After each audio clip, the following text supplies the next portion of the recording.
Hello and welcome to this edition of Bison Talks Impact, coming to you from the Total Nonstop Impact Network. And I'm joined today by former WCW, TNA and current Impact ring announcer, interviewer, David Penzer.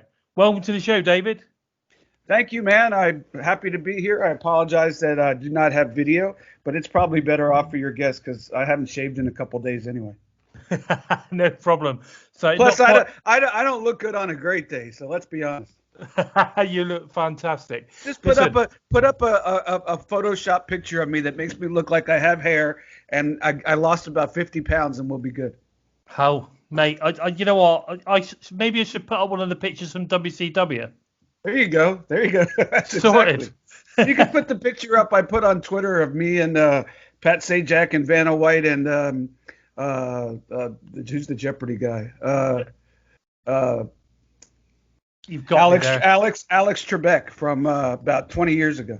Okay, fair dues. I'll see what I can do. I'll see what I can find. Whatever we do, you're going to look fantastic. So don't worry about that. Okay, so you know, it's great to have you on. You know, and I really, really appreciate it because I know that you're a busy guy because you've got a day job as well as doing the stuff that you do sort of for Impact and wrestling and other things like that, as we just discussed. But first off, what I'd like to do is I just want to make sure that you've been staying safe, you know, during obviously this time of uncertainty, etc. Well, it's a unique time, isn't it, with the way that the pandemic is going on, etc. at the moment. And I'm just interested to know what a day in the life of David Penzer is, you know, just in your normal day job. I mean, what is a normal day in your life? Well, as normal as we can get it at the moment, obviously. Yeah, what's normal now is a little bit different than what was normal, say, 6-7 months ago. And of course, I'm not talking about when I do the Impact tapings because I'm up early and all that, but I'm more of a night guy. So I would be lying if I said I'm up at the crack of dawn. I kind of roll out of bed 9:30, 10 o'clock, you know, stay up till about 2:30.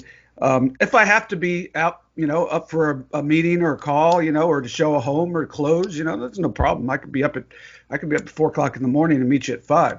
But, wow. You know, if I don't have anything pressing going on, kind of roll out of bed a little bit late, just come down, turn on cable news, try to decipher that, and then just get into my day, which is just trying to engage people in different ways as a podcast host of my own and as the Impact Wrestling roster member, which I'm honored to be, and as a realtor, which is really my day job, my real job. But like I said, things have been crazy here, so it's not been as busy. I'm working on an advertising campaign that's going to involve Chris Jericho and a testimonial from him because I sold his house last year.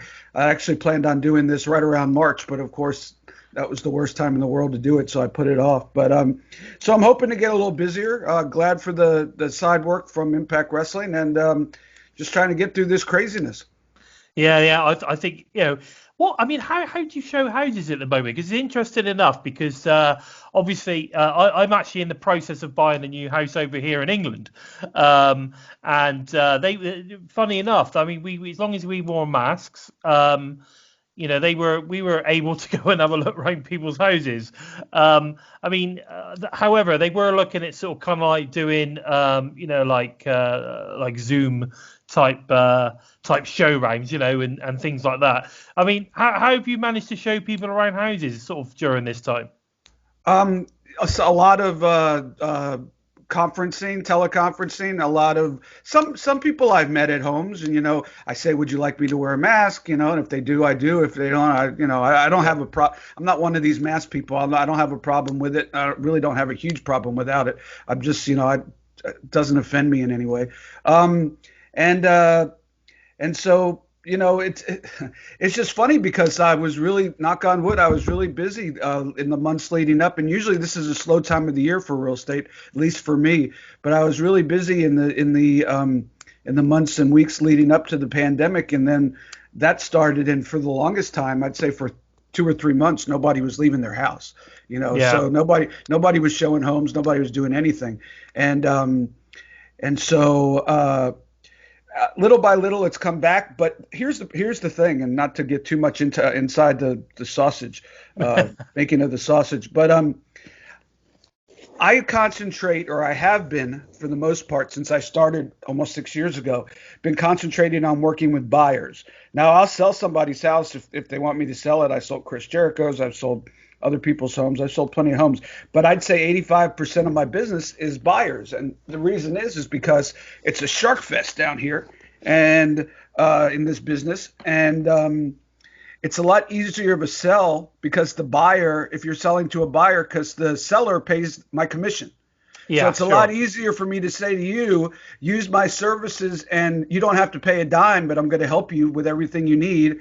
It's a lot easier saying that than use my services and then pay me 6% when you're done of the sale of the house. Right.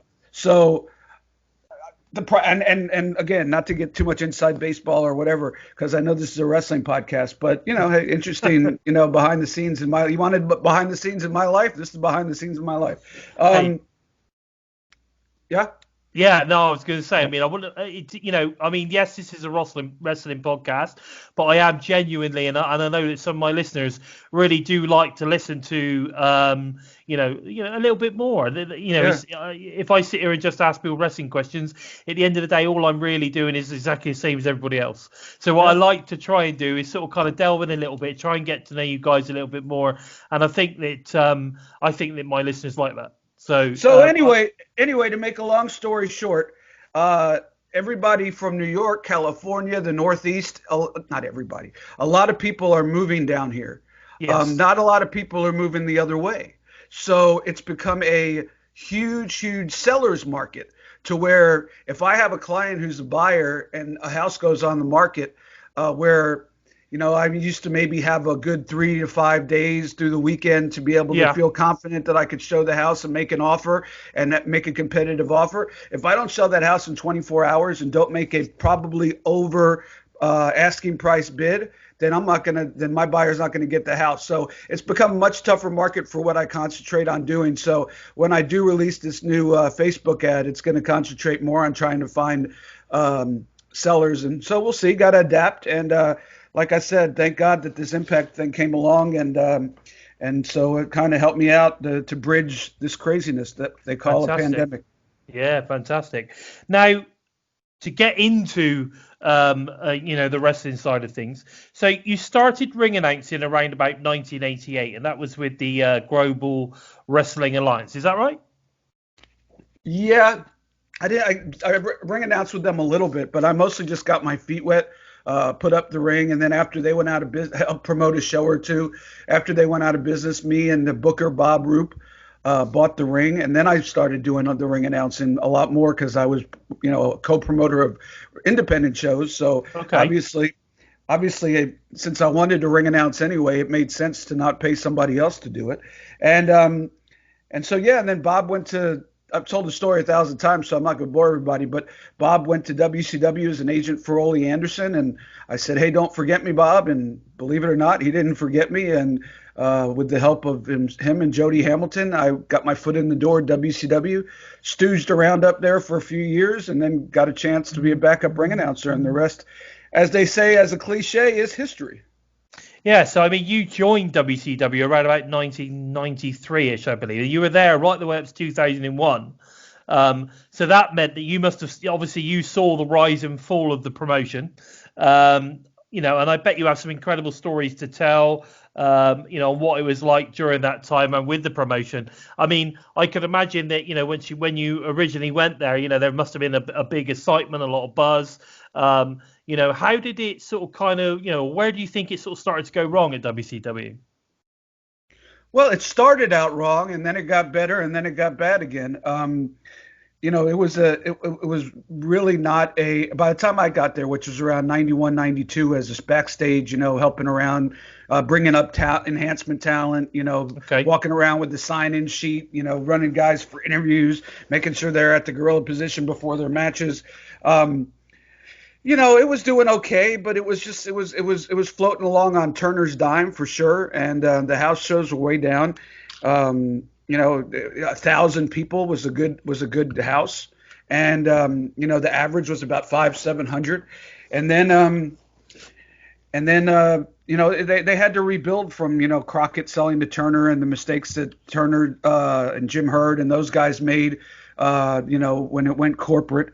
And so got to give credit where credit is due. Bischoff came in and had a different vision and went to Disney and taped 3 months in advance, whether you like that kayfabe or not kayfabe.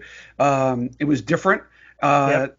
You didn't have to count on fans to buy tickets and stay there for 3 hours or 4 hours while you're taping squash matches, because it was part of the arena. It was part of the atmosphere. You go to the park, and as part of the festivities, if you like, you could be part of an international television taping. And they would fill up people. They would do 6 or 7 matches to cover the hour, some interviews, and then the people would go about their business, go on to the rides, and then they'd fill up again in a couple hours. So it was always a fresh crowd. They basically listened to what you told them to do, because they wanted to be on TV. And that's where that whole concept really that I took to Impact Wrestling, the Impact Zone with me is, who wants to be on TV? The people who are making the most noise are the ones who the cameras are going to be on, because that was literally true, because most of the people that would come in were not wrestling fans in WCW, but they would pretty much do what you tell them, like if you went to go see Family Feud being taped. So, when the applause sign goes on, you applaud, and if the boo sign goes on, you boo. I don't think we had signs, but it was mostly me telling them what to do. Yeah, that makes sense. That definitely makes sense. So, yeah. So, I mean, that was obviously that was down at the Disney Studios. I saw some of WCW stuff. But I never really got into WCW, if that makes sense. So I used to watch it when it was on, but I didn't necessarily purposely watch it at the time. Not until a little bit later on, maybe when sort of like Hogan joined and people like that. Then I started to take notice. So so in the early days, I mean, what was it? What was it actually like? Being a part of something that was growing like that. For a lot of the guys were the houses are down, but it was guaranteed money, so really for the most part didn't give a crap. That was when WWF was not guaranteed money. There was no other place with guaranteed money.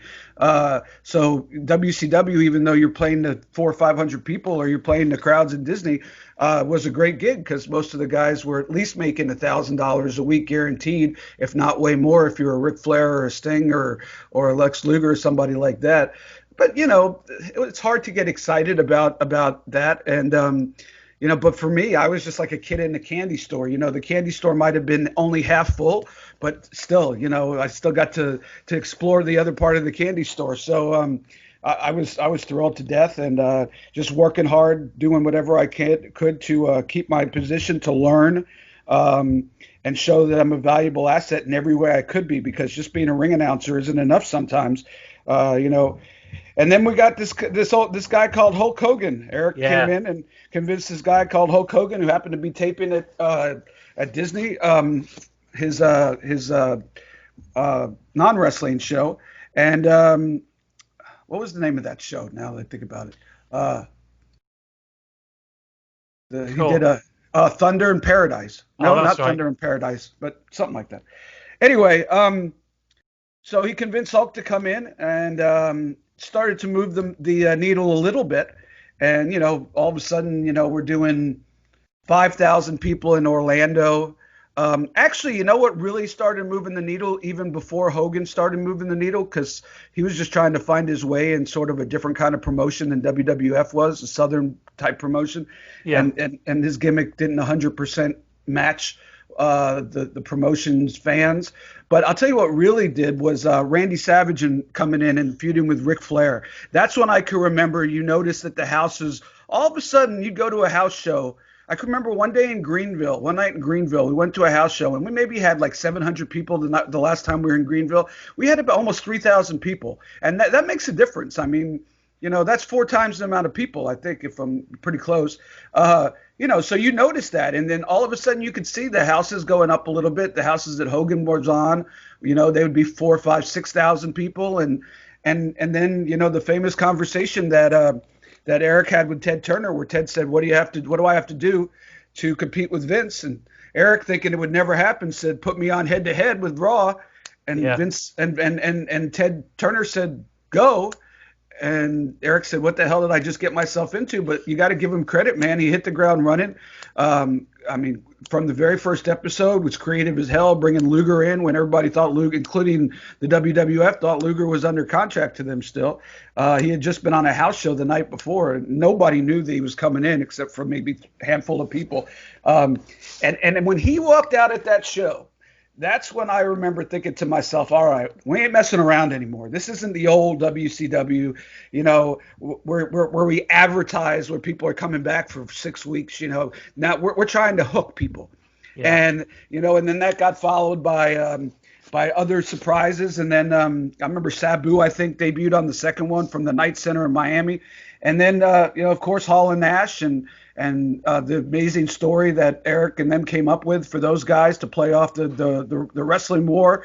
And Hogan turned heel and we hit the ground running until it came to a halt because, sometimes you could go too fast, too big, too fast. That's easy for you to say.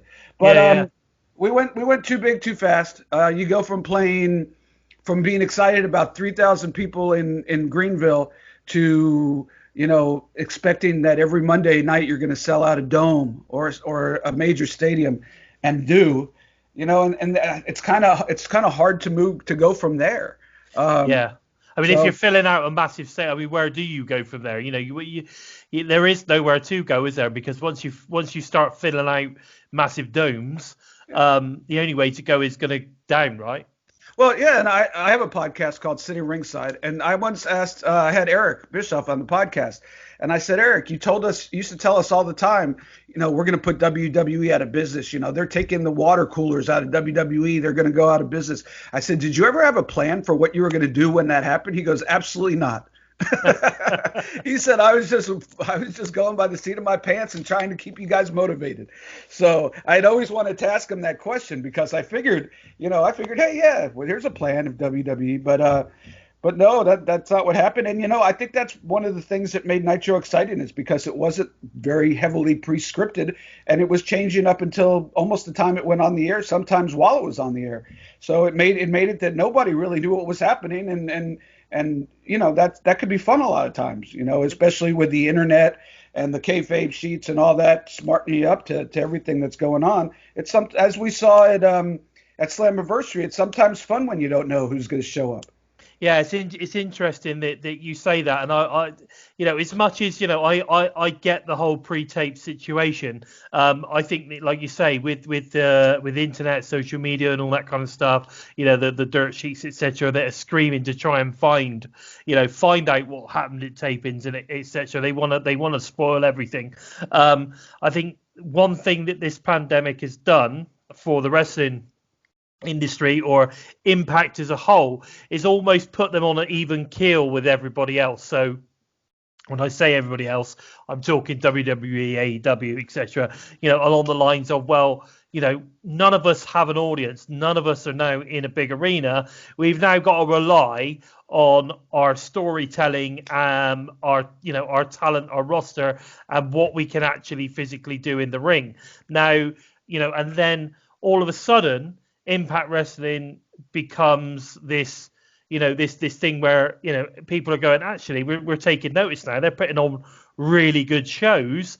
And of course, because everything is taped with no audience, you don't get any spoilers. So it's almost like you're back in the day of the show being live and not knowing what's going to happen next, which is something which I've found has been quite a nostalgic journey for me as a wrestling fan. What do you think about that side of things? Well, and that's one of the really cool things. That's one of the things that shows you how all in, and I hate to use that term because that steals from another company, but how without lack of a better term, how all in everybody at Impact is, from the talent to the production to the management and everyone in between. Because this business, and especially, you know, people love to be able to leak out spoilers because then they read them and they know I'm the one who put that out, but nobody's going to ever say it was me. But the fact that no spoiler from the time we started taping in Nashville, even though we're not taping in a closed set. We have monitors all over that studio in the dressing rooms. Everybody knows what's going on, but no spoiler to my knowledge has gotten out. Now, since we can't tape live because financially it's not, other than for pay-per-views, financially taping TV live is not something that's cost effective at the moment, or wasn't before the pandemic as well, because small budget company. And so, for instance, as we tape this on Wednesday, everybody would have known that Eric Young won the world title. But, you know, people, and it was fun to see the responses on social media in real time. I got some people going, "What the heck are you guys doing?" And I got some people going, "This is great." Yeah. But that's fun because you get to see it in real time and you get to react in real time. You know, like a football game when a ref throws a flag and it's obvious that it wasn't holding. You know, and you're into the moment. You're into the moment. You know, that's not holding. You know, and then you go to replay and work it all out. But you know. So look, everybody loves spoilers. I'm not gonna lie. I mean, if I like a TV show, sometimes I'll read the spoilers ahead just because I want to know what's going on. Because nobody likes to wait. It's this generation is all about immediate gratification. Yes. But it's fun not to know. And I don't even tell my kids. My son yesterday, does Eric in his 20s? Does Eric Young win the world title? I'm like, I'm not telling you. He's like, you could tell me. I won't tell him. No, I'm not telling you. And after it happened, he came down and goes, I told you Eric Young was going to win the world title. And I said, why won't you tell me? I'm like, I don't want to take the risk that he's going to tell a friend and somebody else is going to tell a friend and that it's going to get out there. So I keep it to myself. And, it's not like I have this big secret that I'm guarding. Everybody there knows. But like I said, none of it ever gets out. And so that's really, really, really cool to see that everybody's on the same team. Because, I've seen so many promotions where you just can't keep those spoilers from getting out. And this is a little different. So kudos to the guys. And definitely, girls. Because they're all behind it, aren't they? They all totally in with what's going on. They totally understand, not that they need to keep their lips sealed, and it helps them as performers as well to create that anticipation, to create that we must watch, Impact every Tuesday, and I think it's important.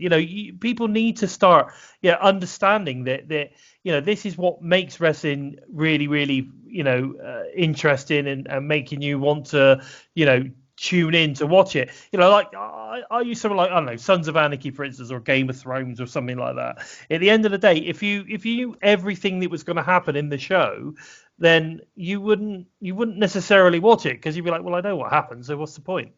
And I think that's what's really helping the product at the moment get through to more and more fans who are now starting to tune in and take notice and see what's going on.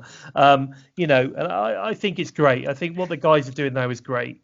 I just hope we can hook enough people so that when we are, knock on wood, able to play in front of fans again, and those spoilers will get out, that people aren't disappointed, that they'll still tune in. And I'm hoping that just like some of the things that we've done in the past of showing little what they call Easter eggs at the end of each show, I hope we'll keep doing that. There was an Easter egg at the end of last night's show where there was with Moose and EC3. I didn't even know that was going to be on. I was getting ready to fast forward because I was about 30 seconds behind, so I was going to fast forward to the I-60 show, and all of a sudden I see Moose on, and I'm like, oh, I didn't even know that was going to be on. So that caught me by surprise. So it's fun.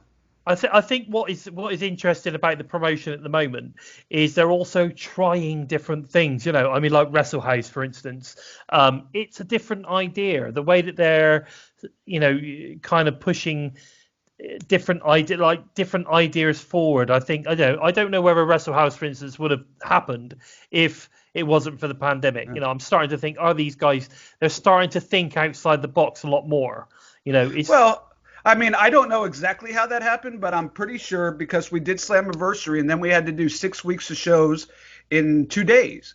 Yeah. Um, so I think it was unsustainable to, and I don't know that this is the only reason because I know that that creatively that they enjoyed doing it and really got the characters over. But I think one of the motivations, and I don't know for sure, so I'm not speaking as management because I'm far from management. But I think one of the reasons was because they had to create content to fill up a 2-hour show and with a limited budget and limited dates, taping in front of no fans.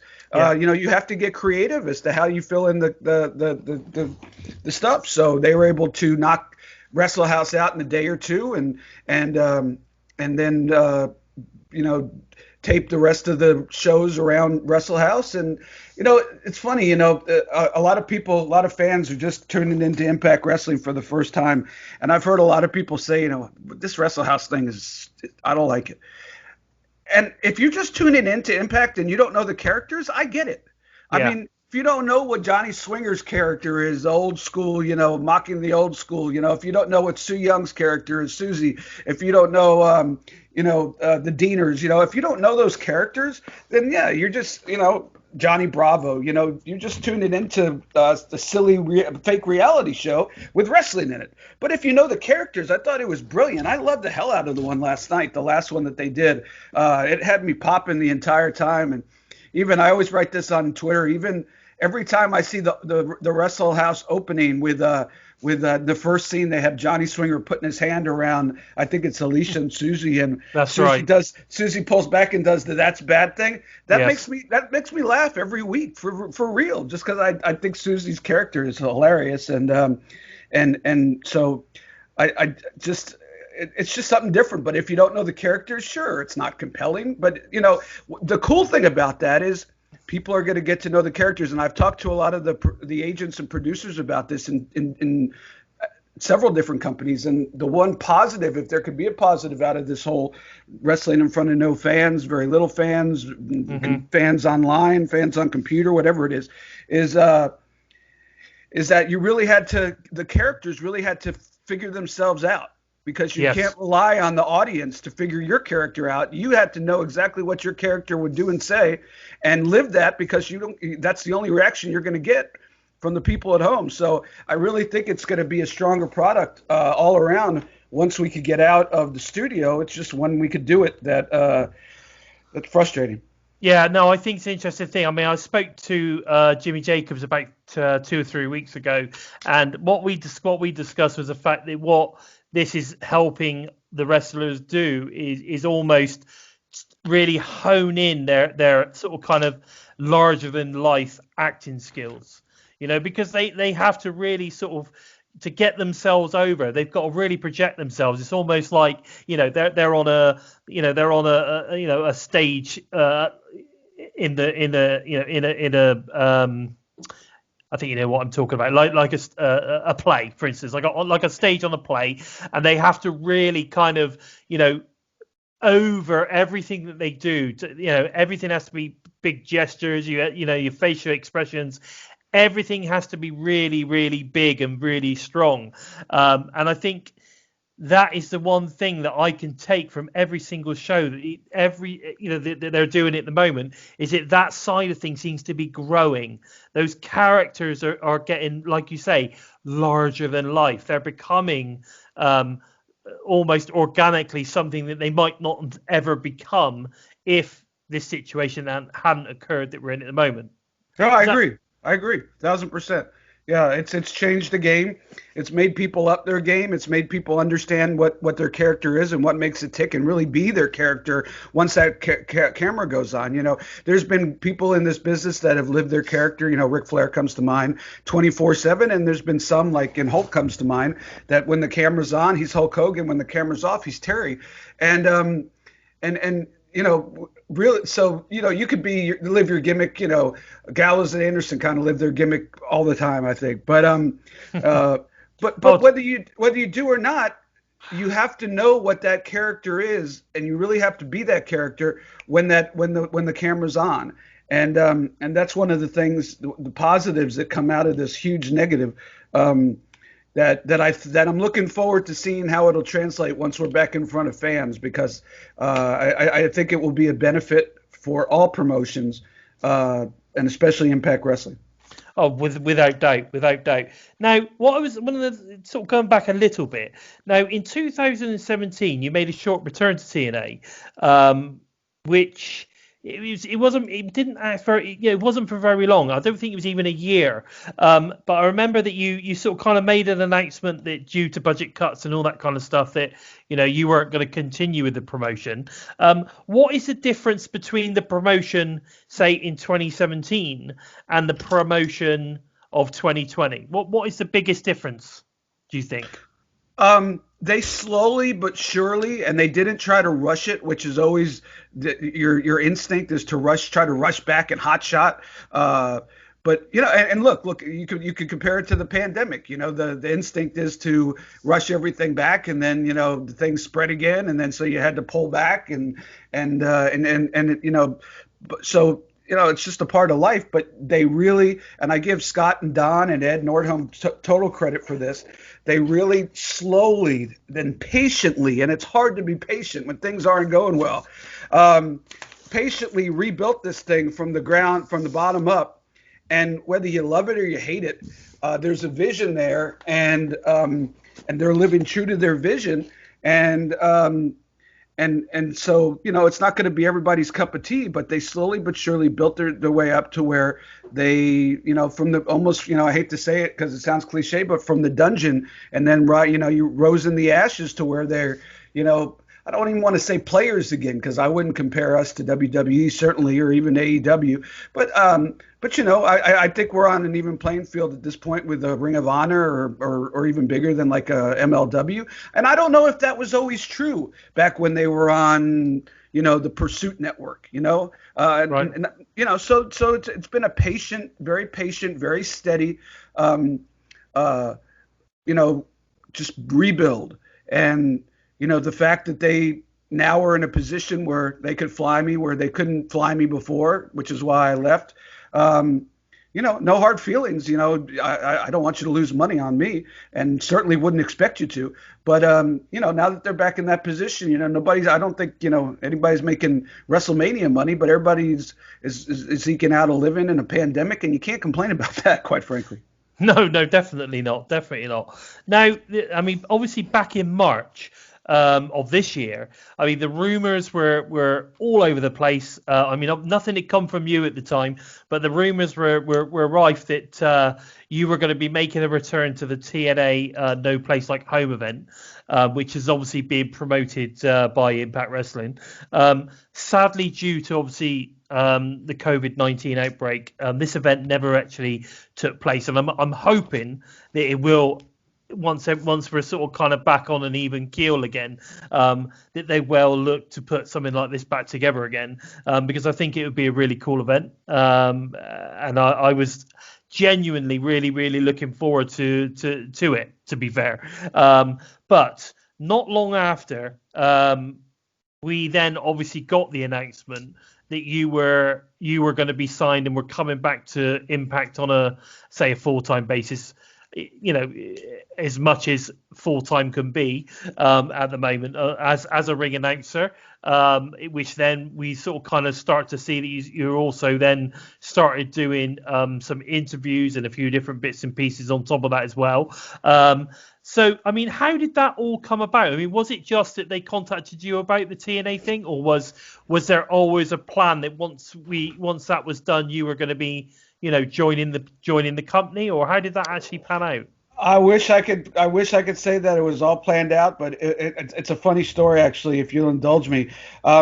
If you remember correctly, there was an episode of Dynamite where Gary Capetta came out to do a weigh-in for the world title match that was coming up the next pay-per-view. Yes. And so me and my wife was watching live, and my wife was sitting there because there's nothing else to watch really, and not that she doesn't dislike wrestling, but she's not a huge wrestling fan. But sometimes she'll watch, especially if Jericho's on, because he's always entertaining.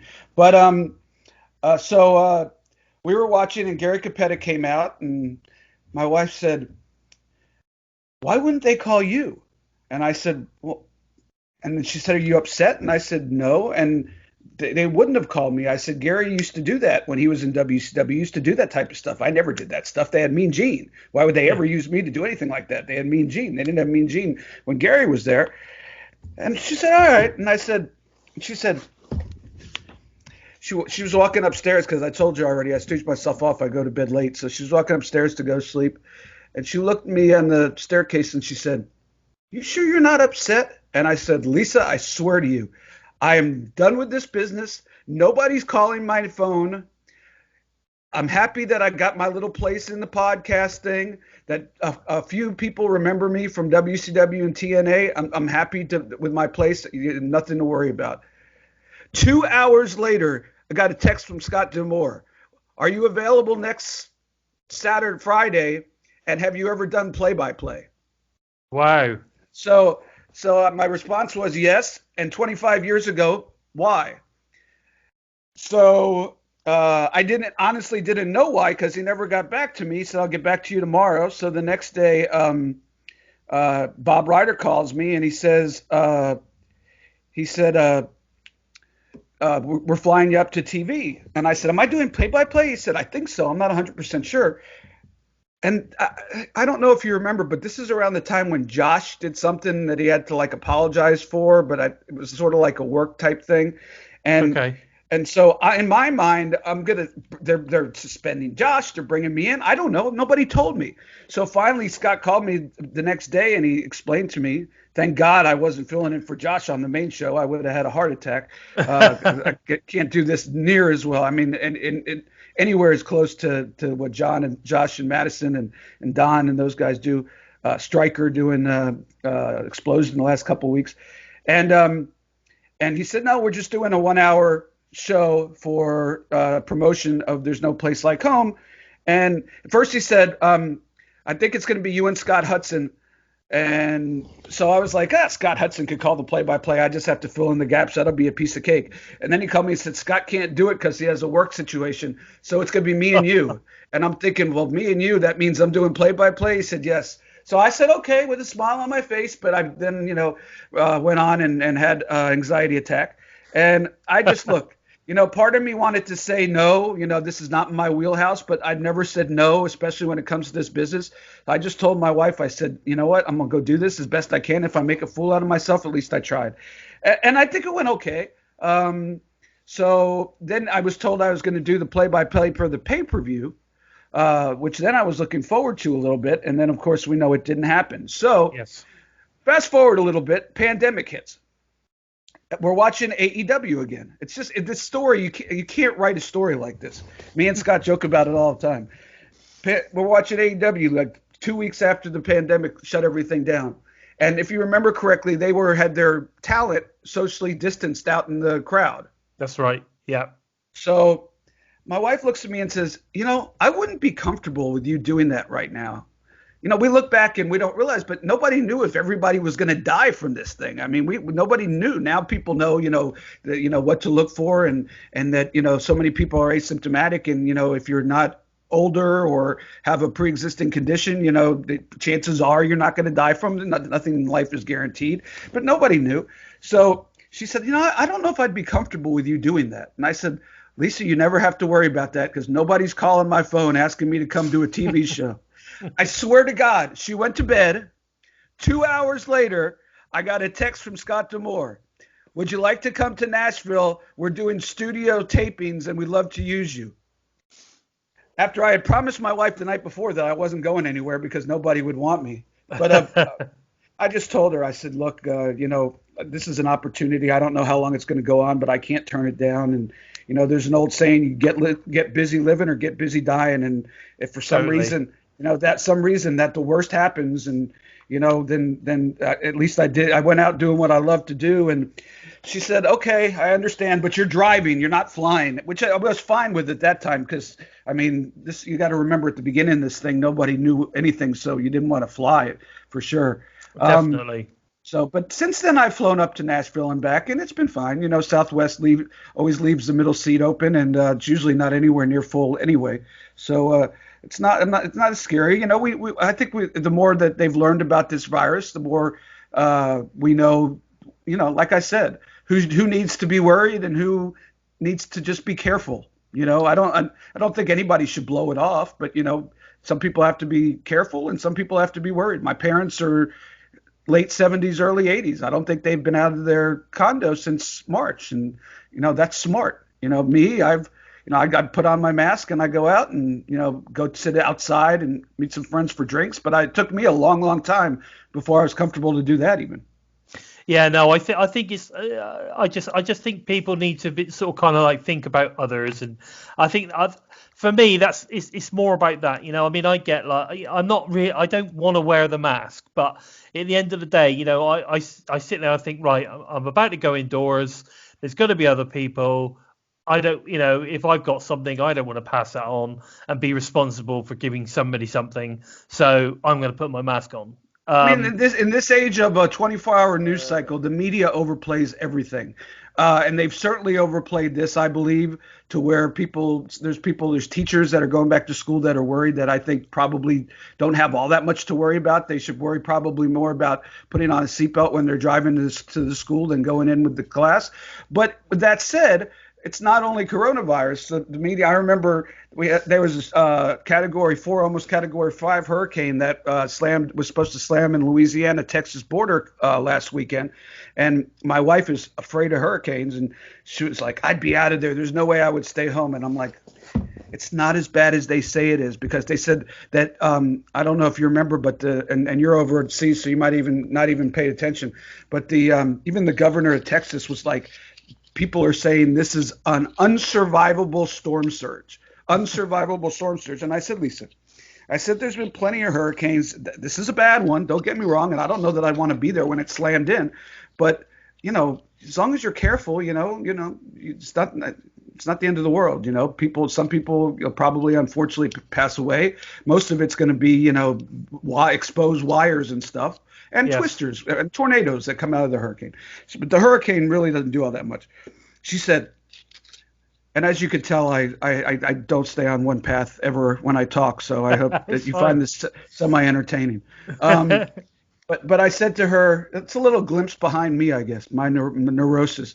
And she said, but they said there's going to be a 30-foot wave of storm surge. And I said, you do realize that, because we live probably about 25, 30 miles from the beach, and we live as inland as you can live. I said, you do realize that means that if that storm came into Tampa Harbor, St. Pete Beach, Clearwater, that you telling me that a wave so big would come over that it would go all the way through Clearwater, across the bridge, and all the way up 275 to Lutz, where we live, and would damage our house? Well, that's what they said. Well, the next day they had cameras out there in the path, and there were still homes on stilts that were up. There were some that were down. It turned out to be about a 10-foot storm, a 10-foot storm surge, which is still a lot. And it wasn't as bad as everybody predicted. My point is, the media likes to create people interest, create interest, and in creating interest, a lot of time survival is something that people are very interested in. So I think they overplayed the virus a little bit, and I think but I think they overplay everything. Yeah, I mean, at the end of the day, bad news is what they're looking for. You don't see you don't see people, you don't see news, telling too much good news. It's always the bad news, which, and at the end of the day, it's the bad news. It sells, papers, or gets you clicks, or, whatever it is that you're after. That's what sells at the end of the day. So yeah, no, I totally get where you're coming from. It's the same old story. Like you say, bad news sells, good news doesn't. Simple as that. That even works on local. But you pick up your local rag, and all they tell you about is all the bad things that the youths are doing. They're going around doing this, that, and the other. What they don't tell you about is all the good, all the good that the youngsters are doing in the world. And I think there's never that there's not that even balance. Is always the doom and gloom rather than the, what is the positive things. Is like from the pandemic point of view, for instance, how many people are getting ill but surviving? What's the percentage of that? What's the percentage of different age groups are getting the pandemic, getting the virus, etc. So Well, and to take that to the next level, I mean, my kids are both between 18 and 25, and the study that came out about a month ago said that in the last 3 months, 25% of the kids in the U.S. between 18 and 25 have thought about suicide. That scares the hell out of me, way more than a virus that doesn't seem to affect young people.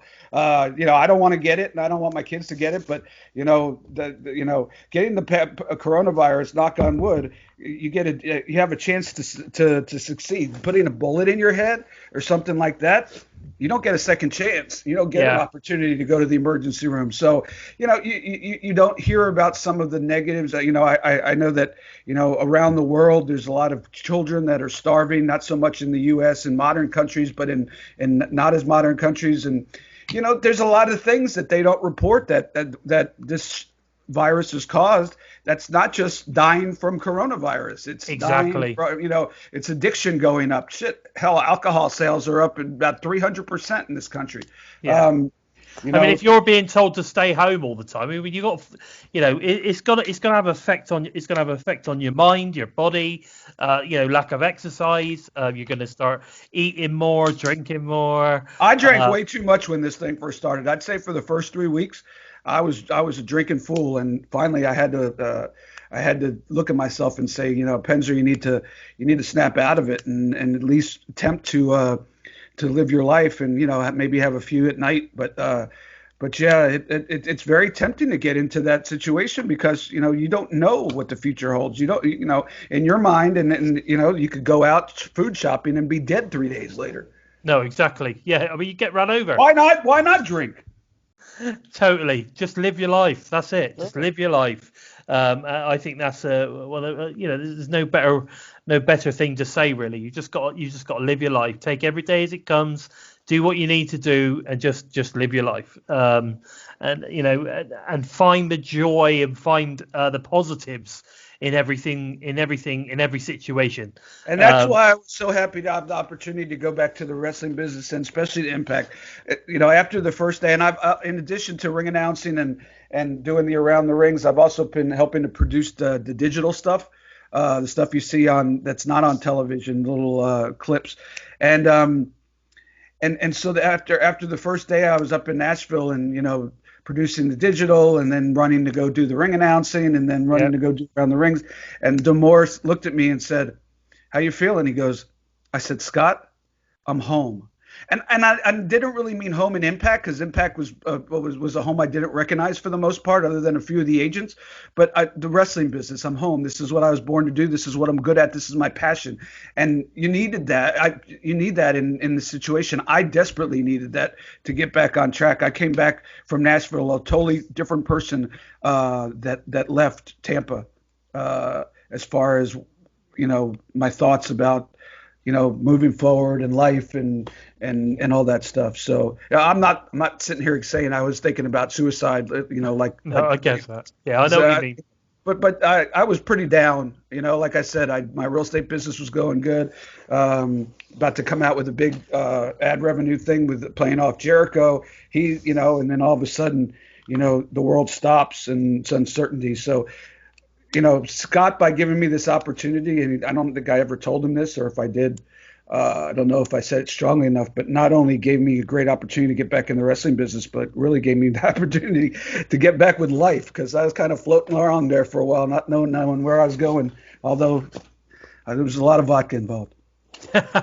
I can imagine. I think that I just think that the sort of kind of the growth that Impact have had pretty much since Anthem have taken over. I know that obviously we had the short term with Jeff, which obviously didn't end too well. But then we got Scott and Don.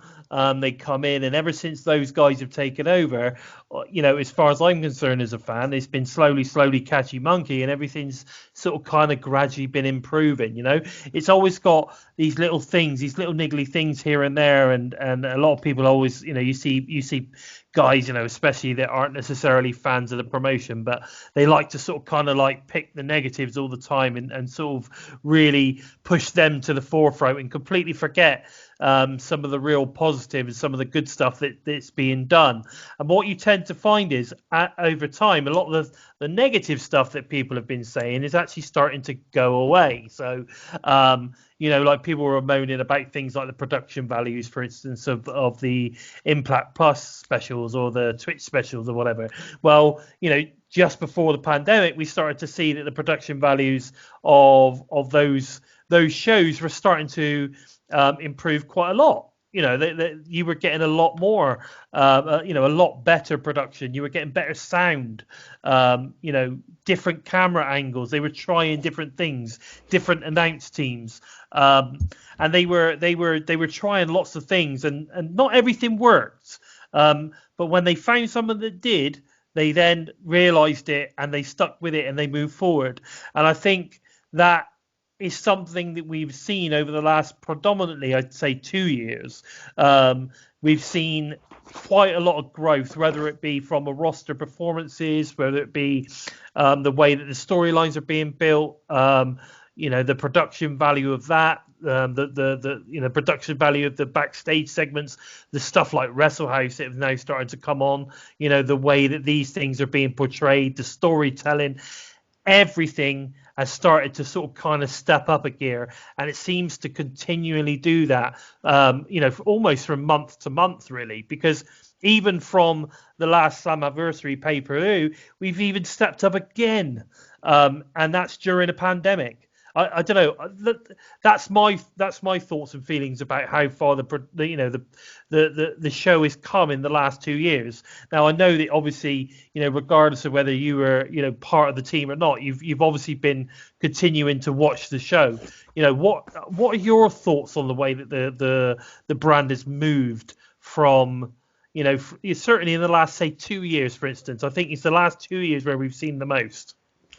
Well, I really wasn't paying attention before that because, if I'm being honest, because I couldn't get whatever their channel they were on until they switched to Access, and then I started paying attention a little bit more. But they really found a really young roster of men and women that are really hungry and really good, work really hard, do some incredible things, and then we've offset it at Slammiversary with some veterans that come in and sort of move it along, and it was the perfect time. But it's just the talent there is amazing. And I know you could say that about every company, but Willie Mack, I've never seen a 250-pound guy doing what he does. Yeah. Ace Austin's been in the business, a month and a quarter. I mean, longer than that, but what I mean. He's had a cup of coffee in the wrestling business, and he's already doing things that are incredible. And those are just two out of it. Rich Swann blew me away at Slammiversary. I had never seen him work. I was just totally blown away by all the stuff he did. And Jordan Grace is incredible, and Deonna Purrazzo, and so many of the.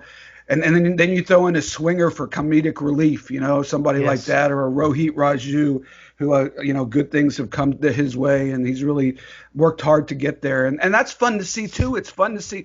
And the whole locker room sticks together. I mean, when somebody – I remember when Rohit, after he came back, after he won that X Division title, there was the whole locker room gathered around to clap for him to come back. Now, granted – he didn't really win anything.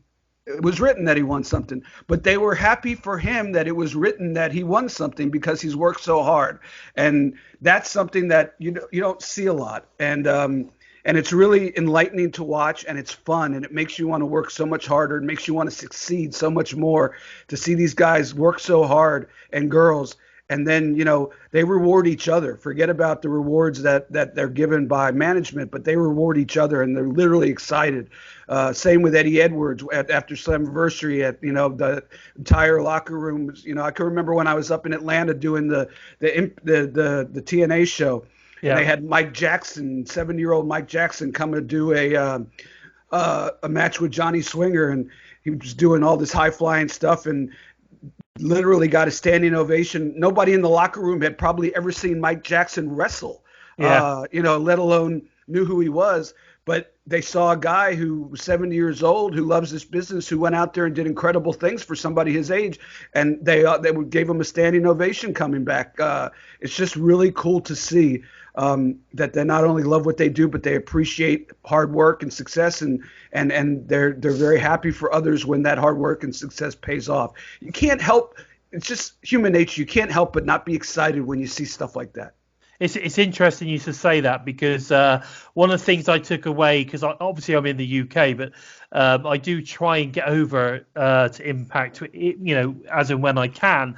The last time I managed to get out was November last year, and I went to the New York tapings at the Melrose. And it's interesting you to say that about the kind of the support they have for each other, because I remember I went on the Titanium package. I was front row. I was actually with front row Bill, Bill Gardner. Do you know Bill? I think I'm doing his podcast next week. Oh, brilliant! Yeah, because Bill's a great guy. So I actually met Bill at those tapings, and we literally sat along from each other. And I've been seeing him on TV for like, front row Bill for like, years, absolutely years. So it was really cool to meet him. But yeah, so we were sort of kind of there, and at the Melrose, they got obviously they got the balcony area at the top, and on one side, a lot of the Impact roster would go up there to watch the matches going on live. And what was interesting was to see, especially Sammy. Sammy was incredibly supportive to everybody in that ring. They came out there, when he wasn't doing his thing, he was pretty much up the top, cheering everybody on. That was, and supporting everybody in the ring. And I was like, people, you just don't see. You don't see that side of wrestling, where these guys are so into supporting each other and making sure that each other are safe, and they're doing the best work, and they're encouraging each other, and I found that extremely heartwarming to see that. And again, like I said, Sammy was all over it. He was even starting chants and all sorts of stuff. That would be Sammy Callahan. Yeah, he was a total legend. He was an absolute legend. He totally sold me on Sammy, and I was a big Sammy fan before that time. But when I went to those tapings and I saw the way that he was with the rest of the roster, I was just like, man, this guy is awesome, and I really hope that Impact, don't let him go too soon, because I think he's amazing. And he's really passionate about everything he does, not only what he does, but like you said, the rest of the roster. But he takes a lot of pride in everything he does, and then that rubs off on some of the younger guys and girls who see that you got to be proud, you got to take pride and go out and make sure the cameras know where you're going to be, and engage everybody with some of the things so that they could capture the best moments. And he's really one of the leaders of the locker room in that. So kudos to him. It's everybody in.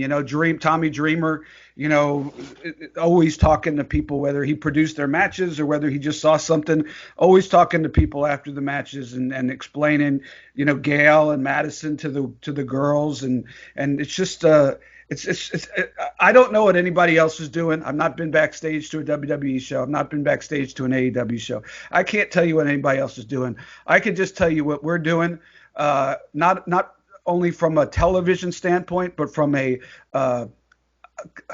don't even know how to say it. From the standpoint of really being proud Yes. And everybody taking pride and everybody being all in, as I said before. It's just, I've never seen anything like it. Not in WCW, not in TNA, not in, I've just never seen anything like it. How much of a family that this group has really been, and some of the new talent that came in or came back, EY and of course, Gallows and Anderson and Brian Myers, and they fit right in, man. It's not like in WCW in those situations, everybody's sort of looking out of the corner of their eyes. That guy trying to take my spot, and instead of that look, you're seeing guys come up, introducing themselves, giving them hugs, saying, I'm really looking forward to working with you, so I could learn from you, so that I could watch you and see what got you, in Japan and in WWE for so long, even though they didn't do a lot with them. So it's just I'm going to be honest with you. It's totally different from any experience I've had in this business. And that's why I said that, when I came back from Nashville that first time, it really changed my perspective on the world and stuff. And I hate to sound trite but I'm being honest, and I could be nothing if not honest.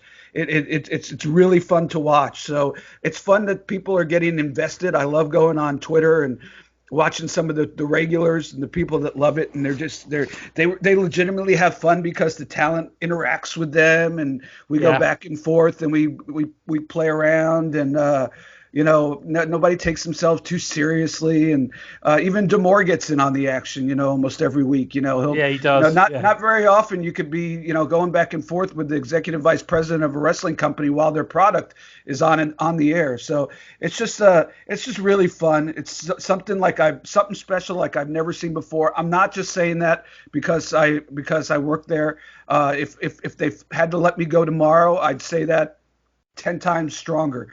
But no, it's really something special, and I just hope it gets a chance to catch on. And I can't wait to see what we could do when we get back in front of fans, because that's really the name of the game is to perform in front of fans.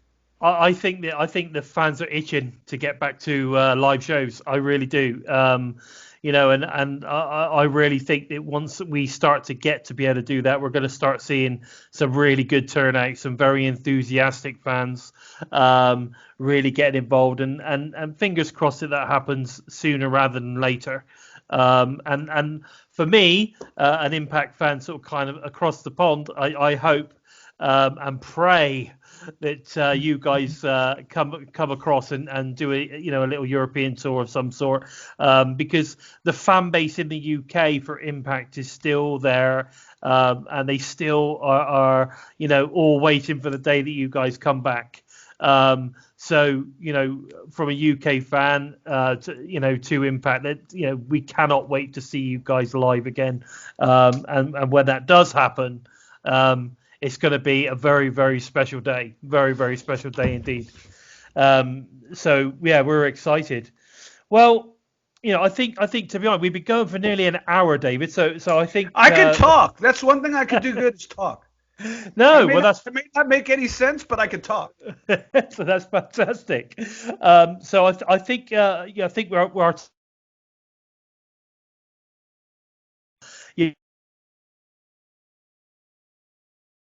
but so it's been absolutely fantastic having you on, and I hope everybody has enjoyed listening to David today. He's I could tell he's a great guy, and I've enjoyed interacting with you today, David. So I and hopefully maybe we could do something again in the future. And I'm glad to hear that you're going to be speaking to Front Row Bill as well. And are you going on to? I think you're going on TNI. Is that right? The Total Nonstop Impact Live review show. So. You going on something like that? They said, hey, you want to come on something? I think so. Hey, let me plug my podcast real fast if you don't mind. It's called City Ringside with David Penzer. It's on all platforms. Usually drops on Mondays. If you check it out and like it, I would appreciate it if you would subscribe. You get it every Monday morning, right there, wrapped up in a nice bow. And it's not an Impact centric show. We do have Impact guests, but we have AEW guests. We have wrestling legends. We had Jay Lethal on last week in what was one of the funnest conversations I've had in a long time, about 90 minutes, just me and him going back and forth like we're sitting in the back, like sitting in a car driving to the next town, which is what I want my podcast to be, really, is the stories that I got to hear when I used to drive with the talent, from town to town.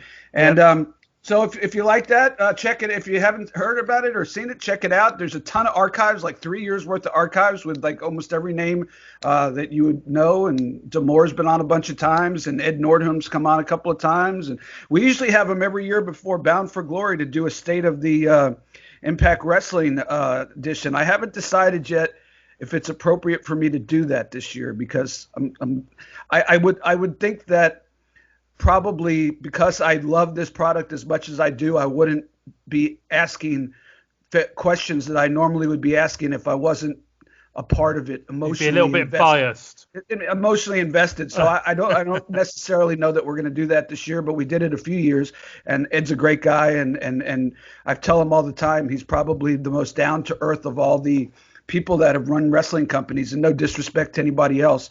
Eric was a great boss, and I'm sure Tony Khan's a great guy, but I don't know Vince. I never met Vince. You hear Vince stories, but he's as down to earth as you could find. So great guy, but not sure we're going to do that one this year. But we are going to have the week before Bound for Glory. We're going to have EC3, so that should be interesting. Wow, that'll be very cool. Really, really good. Where can we find you on the socials, David? I'm not much a Facebook guy, but I'm on Twitter. I don't talk politics. I'm talking, today talking about the pandemic is about the most opinionated you'll ever see me. So it's at David Penzer, all one word, DavidPenzer. Love to talk wrestling. We talk. I'm a big Tampa Bay Rays baseball fan. I'm a big fantasy football fan. We're about to actually do a celebrity fantasy league with Impact Wrestling versus NFL experts. EY is going to be on it. Tommy Dreamer, Brian Myers, myself, and Mike Florio from Pro Football Talk, Adam Rank from NFL Fantasy Live, and David Carr, former quarterback for the Houston Texans. So I'm looking forward to that. Now it's not going to be as easy to win my fantasy league this year because I got a whole bunch of experts ready to play. But That sounds like a fantasy podcast. Yeah, might have to do that, but yeah, we're looking forward to doing that, and so we'll see how that goes, because I've been pretty successful, knock on wood, playing against my friends and family down here. But now I'm playing the experts that I used to text and say, hey, I need some help. Set my lineup this week. What do you suggest? Well, now I'm playing against them. They ain't gonna help me anymore. That's true. Okay. So here we go. So don't forget to follow me, Bison, on Twitter at Lord Bison45, and make sure you follow the Total Nonstop Impact Network at We Talk Impact, which is available on YouTube, SoundCloud, iTunes, Spotify, iHeartRadio, wherever you listen to your favorite podcasts. Please make sure to leave us a thumbs up. It's really important, guys. If you leave us a thumbs up, that lets us know what you think. You can, I prefer you not to leave a thumbs down, but if you have to, fair enough. But please leave us a thumbs up. Leave us a comment. You're screwed. This is going to get you a thumbs down. I've been all I know. over. I don't think it will. I think this is going to get the most thumbs up ever, I reckon. So it'd be great to leave a comment. Let me know how we're doing. Feel free to give us some thoughts and comments about today's show and our special guest, David Penzer. All that's left to say really is take care, everybody. And until next time, it's a goodbye from me, and it's a goodbye from David. See ya. This is Bison Talks Impact with my special guest, David Penzer.